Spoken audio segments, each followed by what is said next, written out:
A Surreal Smoke by Lee Braden. Read by me, Matthew Fleming. "Wait here," said Giovanni, with his arm outstretched impeding our path. "Get yourselves a beer and a smoke and chill. We'll go sort out a place to stay and meet you back here when we've found somewhere." He stopped us outside a coffee shop on Warmerstraat Street in Amsterdam, and as the pungent smell of cannabis fused with the nutty aroma of coffee drifted out its vents and into my nostrils, I already felt high. It enticed us inside, and having had this moment on our minds since our morning flight from Manchester, we were all extremely eager to enter. Soon the bartender and fellow patrons in there would be equally eager to see us exit. We watched as Giovanni, a stout man with a shaven head and an air of menace about him, headed off up the bustling street with his brother-in-law in tow. People parted to allow them through before they finally disappeared into the crowd. We each turned to one another with Grinch-like grins on our faces at that point. With our minders gone, it was time to play. The six of us had arrived at Amsterdam's central rail station well over an hour ago, and had so far failed to find accommodation. We had wandered in and out of hotels all around the Damrak area, before making our way to the back streets and trying there, but still had no luck. It was the middle of October. We hadn't anticipated finding accommodation being a problem, but unbeknownst to us beforehand, we'd come at a time when some festival of some kind was taking place, and everywhere was full. Giovanni had led the way with his brother-in-law beside him. They were both towards the end of their 20s, whilst we had just begun ours, and although still so young themselves, seemed much older to us at the time, and we'd have followed them round faithfully like ducklings following a mother duck. Giovanni was the brother of Mario, an Italian Mancunian, and the high school friend of mine. Although Italian, his appearance was more of black and white mixed race, and he had long curly hair in the style of an undercut. My other two companions were also high school friends of mine, and both of Irish parentage. Henry and Wieland shared the same feature of large protruding ears and had short brown hair with pale skin. Henry had a large nose too, which along with his ears made him look rather rodent-like, whilst Wieland had a look of Mr. Bean. After roaming through a few back streets, we'd finally stepped onto the more lively and vibrant thoroughfare of Warmerstraat. Situated on the edge of the red light district, Warmerstraat is one of the oldest streets in Amsterdam. It derived its name from the word varmus, a variety of chard once sold on the vegetable markets here, the appeal of this plant paling in comparison to the one that lured ourselves and millions more tourists here each year. The chard and markets were now long gone, along with its erstwhile reputation as a dignified shopping street. Today, although an assortment of shops still occupied the street, they were now intermixed with hostels, hotels, restaurants, cafes, nightclubs and bars, and it was more renowned as the leather area now due to the profusion of gay fetish bars found here. The most colourfully named of these being Dirty Dick's, which, like the chard, had about as much appeal to me as washing my own in a tank filled with red-bellied piranhas and tempting them with gorging on an extremely substantial meal. The coffee shop we entered, thankfully, wasn't as colourful as such establishments, and had a more relaxed vibe to it, without any leather masks, collars, whips, gags, or cockstraps in sight. It was mid-afternoon now, though despite the daylight the cafe remained unilluminated, brightened instead by the subdued artificial light emitting from the red glass lanterns on each of the round wooden tables and the neon lights behind the bar. The bar ran the length of the left-hand side as we walked in, and behind it stood a pretty young barmaid with long, mousy blonde hair. She busied herself with tidying her area, and had yet to acknowledge us as we walked in. Opposing the bar, set before the wall, there were a number of tables and chairs, all of which were unoccupied, but for a couple in their mid-30s drinking wine in front of the window, and a group of 4 middle-aged men drinking coffees at the back of the room. They sat slightly to the side of a short flight of stairs which led to an upper floor. 2 of the men read newspapers, whilst the other 2 conversed earnestly in Dutch to one another. All were dressed conservatively and appeared as professionals. Upstairs, flanking the stairs, there were barriers made of wooden poles which looked like stairgates, preventing people from falling below, but still permitting a view of the ground floor. The tables were tall up there, and had high stools around them. Muted, soft rock music emitted from the speakers hung on the walls, faint enough for sounds such as the crinkle of a newspaper, clinking of porcelain and chatter to still be discerned. As we approached the bar, we were greeted by the barmaid, and we each ordered a pint of Heineken before requesting the cannabis menu. She placed it on the bar for us to peruse as she poured our drinks. It was printed on an A4 size sheet of laminated paper with a picture of a cannabis leaf on it. We all huddled round it, our eyes alight as we viewed the delights on offer. Space cakes, super skunk, silver haze, purple haze, white widow, northern lights, Jack Herer, orange bud, black hash, blue cheese, blueberry, bubblegum. The list went on and on. We deliberated a while, and too spoilt for choice decided to buy a different strain each, so we could share and sample 4 varieties rather than just one. I opted for Purple Haze, based purely on being a fan of rock music, and it being named after a Jimi Hendrix song. Then with a pint in one hand and a bag of weed in the other, we headed upstairs and sat around a table together. "Fuck me," said Henry as he opened his bag and sniffed its contents. "Have whiffs on that." He placed his bag of Jack Herer under each of our noses in turn, which we all sniffed and nodded agreeably. "Rars," said Mario as he opened his own bag of Northern Lights, studying and sniffing that too. "Check the crystals out on this one," Whelan said next after pouring some buds of White Widow into the palm of his hand and offering it out for viewing. "Sick," said Henry. "Mint," said I. After comparing our different strains for scent and appearance, we began to build our joints in unison, to test taste and effect next. Back home, smoking weed was a favourite pastime of ours. We all smoked daily, and the potent kind of skunk, so thought little of packing out our joints just the same as usual. We were aware it was stronger out here, but how much stronger could it be? Something we would, and possibly only could, have learned through such an error and hindsight. Once rolled, we each took a few drags of our own joints, and then began to pass them around the table in a clockwise movement, like a sort of pass the parcel with the drags we took unwrapping the present. Everyone sampled all 4 varieties before our own returned to us to finish off. The movement flowed smoothly, and as the THC stimulated the dopamine receptors in our brains, so too did the conversation. We spoke about our journey here, during which we had encountered 2 celebrities. First, the Manchester United striker, Andy Cole, who had spotted driving beside us on the motorway on the way to the airport, to which we all reacted by pointing at him in a stabbing motion and singing the football chant, "Andy Cole, Andy Cole, Andy Cole, when he gets the ball he scores a goal, Andy Cole." All except Mario, that is, who was the only Manchester City fan amongst us, and just sat there, looking rather sullen instead. Andy Cole had turned to look at us straight-faced, and following a nod of acknowledgement, put his foot down on the accelerator and sped ahead. Then later on at the airport baggage claim in Amsterdam, we had also spotted Lionel Richie. Others seemed not to have noticed him, not until we began calling out to him, from afar that is, bringing his presence known to everyone in the vicinity. "Lionel! Hey, Lionel! Hello, Lionel! Hello! Is it me you're looking for?" Actually, it was his luggage on the carousel he was looking for, and for something he must have heard 1,000 times before, he reacted warmly, with an emphatic wave and beaming smile. Whether or not that smile turned to a frown as he turned away with a muttering under his breath of the word "pricks," we couldn't tell from where we stood. The conversation then moved on to reminisce past amusing experiences we'd shared in our lives thus far, incidents on drunken nights out, the chaos caused on the annual lads' holiday, and music festivals, and then back to our school days. "Fairburn would have loved it here," said Henry, which called to mind a classroom story about him I began to recount. Mr. Fairburn was our old science teacher. He was an eccentric character with a gravelly voice and unkempt appearance. He always wore shabby clothes, and his hair was frizzy and tousled like Einstein's, as though he'd demonstrated too many lessons with the Van de Graaff generator, and now it permanently remained erect. But what he was most well known for was his apparent penchant for cannabis. He always reeked heavily of it, and would often disappear into a side room during class, returning reeking even heavier of it.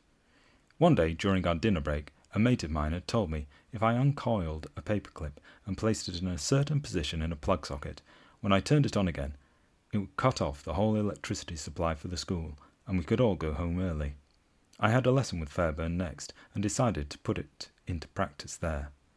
His classroom had 3 rows of long wooden benches as tables which stretched the width of the room. Pupils lined up along them, with a pair of plug sockets in front of each pair of pupils. I sat on the end of one on the back row. Turning the sockets off before me, I placed a paperclip inside one as instructed, and turned them on again. Nothing happened. The electricity was off.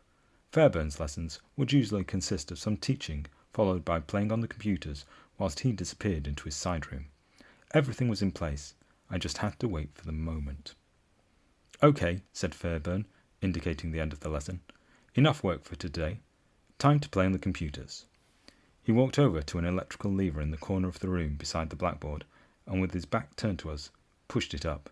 Boom!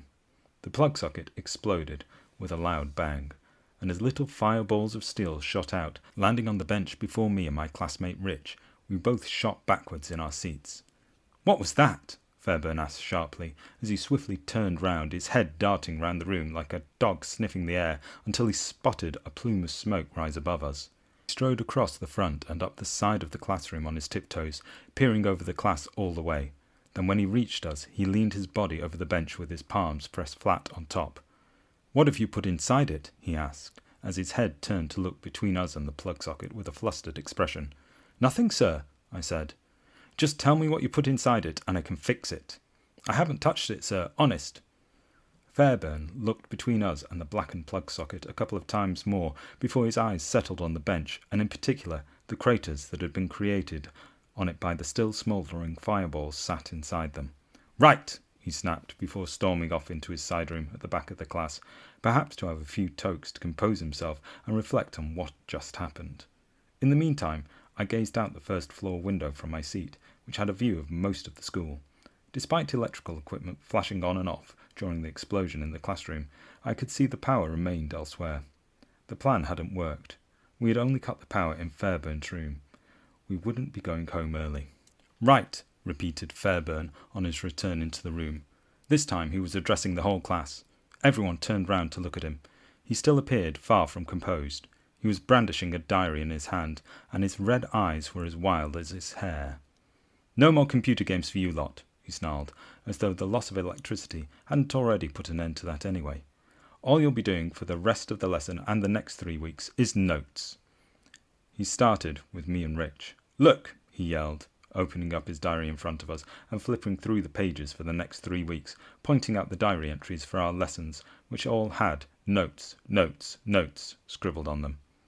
He presented it to us as though he wielded some important piece of legislation written in black and white, something we couldn't impugn. Then once he'd shown it to us, he began to make his way around the whole class. He approached the group of pupils threateningly, lunging towards them with his diary opened up to them. "Look," he repeated as he pointed out the words to them, and then in case there was any uncertainty over what the next few weeks' lessons would entail, he also read them out loud too. "Notes, notes, notes," he reiterated 3 times over as he flipped through the pages of the weeks ahead. Most of the pupils not only had no involvement in the incident, but no prior knowledge it may occur either, and were just as shocked as Fairbairn. They simply sat there stock still as he squared up to them, looking back at him deadpan. Rich and I were moved to different seats after that, and Fairbairn spent the remainder of the lessons between fiddling with the plug socket and his side room. Meantime, we all copied notes from a textbook in silence. As the bell rang and we all piled out of the classroom, I turned to have one last look at him. He had his whole body leaned on top of the bench, with his eyeball pressed against the plug socket, muttering to himself unintelligibly. I couldn't make out what he was saying, but no doubt it included the word notes. We all giggled like children as we recalled those not-so-distant times. It was the year 2000. We'd only finished high school 4 years earlier. It wasn't so long ago. We could have been sat at a classroom table together, exchanging trading cards and sweets rather than our different strains of weed. I didn't think it at the time, but we still were children, only just let loose into an adult world.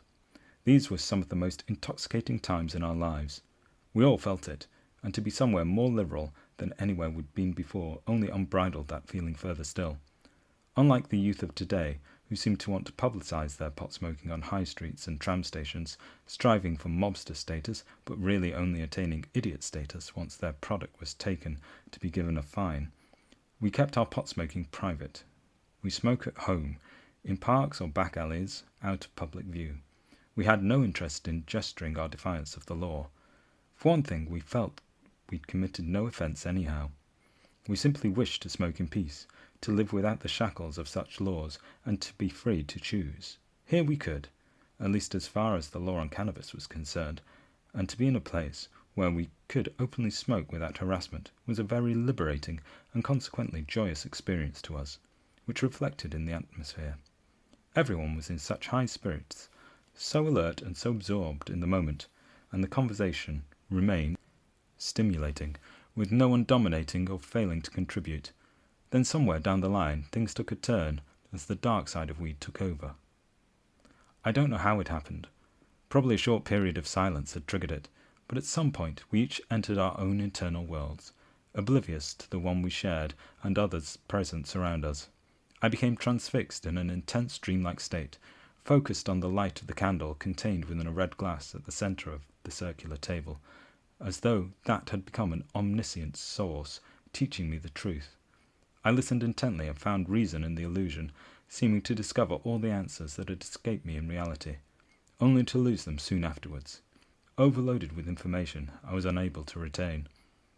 I'm not sure how long this entranced spell lasted. It felt like hours, though in reality it may have only have lasted no more than 10 minutes. Then I had an awakening. The whirring sound of a frothing machine and grinding coffee beans had roused me back to the here and now. I looked around the table and noticed instantly Henry was missing, and although present, Whelan and Mario appeared missing too. Both stared off into space with vacant expressions. The contrast was unbelievable. They appeared apathetic and absent-minded now, and we had all sat in silence together for God knows how long. But where was Henry? In the midst of my own lost state, I was oblivious to him leaving, and as I had no sense of elapsed time, for all I knew, he could have been missing for hours. I looked towards the bar first. He wasn't there. I rotated my head to look all around the coffee shop. He wasn't there. I looked out of the window onto the street. He wasn't there. "Where's Henry?" I asked Mario and Whelan. No answer. They were still in a trance. "Where's Henry?" I repeated, this time louder, leaning towards them. They started slightly and began to come to.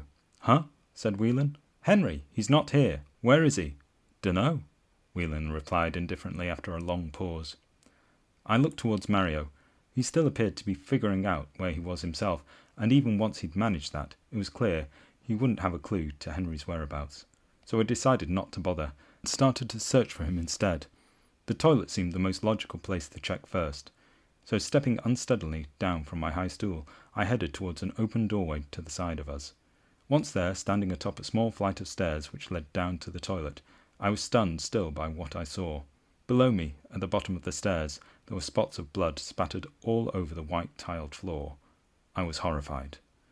What was I walking into here? The ceiling of the stairs was low and slanted downwards, so at that point the patches of blood were all I could see. Had Henry freaked out and mutilated someone? Had someone freaked out and mutilated Henry? I thought about turning back, but then knowing Mario and Whelan would more likely be a hindrance than a help, decided to continue alone and slowly began walking down the stairs. I took my steps cautiously, carefully, not to make a sound that may alert someone to my coming, and the closer I came, the worse it appeared. The spots of blood completely covered the floor, turning it from white to polka dot. Gradually I could see a pair of feet, legs, and then a whole body. It was Henry. He was stood with his back to me in front of the mirror. There was much more blood on his sweatshirt and in and around the sink, which would have been spots that had merged to create small pools. Henry had about half a roll of toilet paper bunched in his hand and was dabbing at a large, deep, crescent moon-shaped gash above his left eyebrow. His gaze was totally transfixed on it in the mirror, and although I was in full view in the reflection behind him, his eyes moved not one iota to acknowledge me. I glanced around the room and into the cubicles. No one else was there. "What the fuck?" I managed while still assessing the situation. Henry made no response. His eyes remained concentrated on the gash. His face, in its pale complexion, also resembled a moon. Whether from shock, the cannabis effect, loss of blood, or a combination of all three, I was unsure. "What happened?" "I was having a shit on the toilet," he said after a brief pause. "Then I passed out, fell forward, and cracked my head on the floor." I paused a moment myself as his words sunk in. Then I cracked up laughing and did what any good friend would do in such a situation. I rushed back up the stairs to tell the others, so they could come and laugh at him too. "Come and check this out," I said as I reached them. "What is it?" asked Whelan. "Just come." They followed me back down the stairs into the toilet, but on observing the scene, appeared more alarmed than amused. Even after I had allowed Henry the indignity of retelling what had transpired, neither laughed nor smiled. Whelan just stared at him perplexedly, whilst Mario's face was aghast. He seemed more concerned about the state of the floor, though, than Henry, and scrutinized that instead. "Fuck," he said. "Look at the state of the floor." "What about this?" Henry snapped, turning away from the mirror for the first time and pointing towards what looked like a red third eyebrow. "Keep over the sink," said Mario. "You'll get more blood on the floor." "Fuck the floor," said Henry. I burst out laughing. "I'll go and get the barmaid," I said. "She might have a first aid kit." "See if she has a mop and bucket too," said Mario. I headed to the bar and explained the situation to the barmaid. She did have a first aid kit, which she fetched from behind the bar before following me to the scene. On arrival, she appeared unfazed, and her composure brought a sense of calm to all other than Mario, that is, who remained fixated on the floor. Much to Henry's vexation, he requested a mop and bucket several times, as she cleaned his wound and carefully wrapped a bandage around his head. Once secured, she supported him as she guided him out of the toilet and up the stairs. We all followed behind, and as we passed our table, Whelan and I sat back down either side whilst Mario continued to follow as she led Henry out to the coffee shop to sit on the doorstep for some fresh air. She returned to the bar and fetched a steel mop bucket next, which she filled with bleach and water at a utility sink as Mario loitered around her. Then, for some reason, only himself and perhaps the psychologist working within the specialism of cognition would know, he began badgering her to hand it over to him. "I'll do it," he said, reaching out to take it from her grasp. "No, it's okay, I can do it," she said, pulling it away from him. "Let me do it." He made another attempt to snatch it from her as she brushed past him, but she turned her body sideways to block him. This continued as they walked to the back of the coffee shop and even up the stairs. Mario by her side all the way, making grabs for the mop and bucket and insisting she hand them over to him. I'd never seen someone so keen to mop a toilet floor before. He was like a toddler who couldn't yet differentiate between work and play. At the top of the stairs, Mario finally managed to get a grip on both the mop and bucket with one hand on each of the handles. The pair then entered a tug-of-war contest. Whelan and I observed them with puzzled expressions, our heads turning simultaneously from one side to the other as they passed by. Then, owing to Mario's persistence, the barmaid ultimately conceded defeat and relinquished the mop and bucket. Stopping still on the spot as she let go, she threw her hands up in the air in exasperated submission before following closely behind him, either to supervise or ensure he wouldn't suddenly make a dash for the door with the cleaning tools, considering how eager he'd been to obtain them. They headed through the open doorway and disappeared out of sight as they turned to walk down the stairs. Footsteps could be heard, and a few moments later a loud crash followed by a lot of clattering and clanging. Whelan and I shot each other a look across the table. We were still heavily stoned ourselves and struggled to compute what was going on. Then shortly after that, Mario reappeared. He wore a startled expression, and his usual tanned complexion had turned white. He was leaning backwards as he walked, with the barmaid propping him up from behind and pushing him along. Whelan and I turned in unison again, and our perplexed expressions intensified as they passed in the opposite direction now. Then, as the pair reached the top of the stairs, Mario suddenly lurched forwards, collapsing on top of one of the unsuspecting Dutchmen as he was about to take a sip of coffee. This caused the Dutchman to be thrust forwards himself, spilling his coffee all over the table and those who sat across from him. His companions jerked backwards in their seats and stood to their feet in a futile attempt to avoid the splashed coffee. Meanwhile, the Dutchman leaned his head back and tilted to the side with a contorted expression as he viewed Mario's face right beside his own, resting limply on his shoulder. His arms and body were draped over the Dutchman as though he wore him like a fox fur stole, and the Dutchman began to squirm in an attempt to shake him off. He was too heavy, though, and it required assistance from the barmaid, who pulled Mario off him and continued to guide him towards the door. All four Dutchmen stood now with frowns on their faces as they glanced between Mario being escorted out of the premises and themselves. They spoke angrily to each other, whilst two of them wiped themselves down with napkins.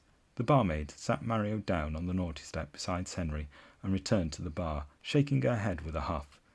Deeming now to be a good time to leave ourselves, Whelan and I finished our beers, stepped off our stools, and began to make our way out. The barmaid had picked up some cloths from the bar and started to wipe down the Dutchman's table. I thought about offering to help her a moment, but then, considering how Mario's help had turned out, decided not to bother. As we came to the bottom of the stairs, she looked up at us from leaning over the table. "You two can handle your smoke, yes?" she said, turning her head and nodding towards Henry and Mario outside. "Those two, not so much." Although appearing somewhat unsettled by the experience, she still had dealt with it in a composed manner, which led me to assume she was used to dealing with such incidents. There must have been many more foreigners who had underestimated the potency of the cannabis here and suffered similar consequences, I thought. "I suppose this sort of thing happens quite often in here?" I asked, expecting an affirmative in return. "No," she said flatly, "not like this." We left the coffee shop and rejoined Mario and Henry outside. Both were still too traumatized to speak and simply stared off into space across the street. Wheeler and I stood before them, observing them, along with numerous passer-by, many of whom did double takes on spotting the pair. Besides the conspicuous sight of Henry covered in blood with a bandage wrapped around his head, Mario appeared so white and devoid of life he looked as though he'd applied makeup to zombify himself. Halloween was in a fortnight's time. They may have gotten away with it then, blending in with the rest in fancy dress, but at the time they just looked premature for the event. Thankfully, it wasn't long before Giovanni and his brother-in-law returned, approaching us with the same baffled frown we'd received from the majority of the passers-by. "What the fuck happened here?" asked Giovanni, looking at Mario and Henry in turn, and then Whelan and I to explain. "We've only been gone an hour,"